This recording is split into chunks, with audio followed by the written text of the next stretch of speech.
Hello' নমস্কাৰ। আজি Jesus birthday, তো আমি আহি পেলাই বহি আছোঁ কেক চেক আনি। তাৰপিছত আমাৰ বীৰে কৈ আছে পাপা কেতিয়া আহিব, যিছুৱে গম নাপায় আমি কেক আনিছোঁ বুলি। তাৰপৰা এইটো ঋষিয়ে মোবাইল চাবৰ কাৰণে মোবাইলটো পিটিকি পাতিকি আছে, কেনিও ওলায়। তো এতিয়া মই কেক এটা আনি আহিছোঁ, আহোঁতেই ঘৰলৈ গৈছিলোঁ, ঘৰৰ পৰা আহোঁতেই কেকটো লৈ আহিছোঁ। তাৰপৰা অলপমান বীৰে কওঁতে অকণমান গম পাইছে আৰু লাহেকৈ, আৰু আহোঁতে কেকৰ বাকলটো পৰি আছিলে, তেনেকৈ গম পাইছে। এতিয়া ছাৰপ্ৰাইজ এটা দিম বুলি ভাবিছোঁ। তো এতিয়া আহিছে, মই ভিতৰত কথা পাতিছোঁ মনে মনে যে পাপাক ছাৰপ্ৰাইজ এটা দিম বোলা বুলি।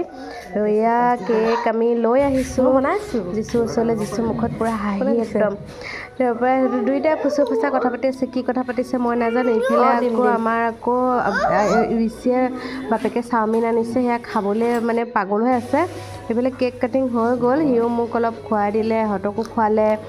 ময়ো বোলো অলপ কাটি পেলাই তাকো অকণমান খুৱাই দিওঁ। তেনেকৈ ময়ো অলপ তাক খুৱাই মেলি দিলোঁ। তাৰপিছত বীৰকো খুৱাবলৈ গ'লোঁ। তাৰপিছত আহোঁতে আকৌ সি চাওমিন আৰু ম'ম'জ লৈ আহিছে। আমাৰ এইফালে দুইটা বহি আছে খাবৰ কাৰণে, পাগল হৈ গৈছে। ৰাতিৰ আকৌ ভাতত আছিলে আলু ভাজি, আলু পিটিকা, পেটু ভাজি, বেঙেনা ফ্ৰাই, চালাড আৰু মাছ। চিম্পুলকৈ কৰিলোঁ কাৰণ মাংস খাব মন নাছিলে, মই মাছেই ভাল পাওঁ যিহেতু, সেইকাৰণে চিম্পুলকৈ খাইছোঁ আৰু। তাৰপিছত এয়া ৰাতি আমি দুটা খাব লৈছোঁ, খাই পূৰা টিভি চোৱাত বিজি। তো আজিৰ দিনটো এনেকৈয়ে গ'ল। যদি আপোনালোকে ভিডিঅ'টো চাই ভাল পাইছে, লাইক, শ্বেয়াৰ আৰু ছাবস্ক্ৰাইব কৰি দিব। বাই।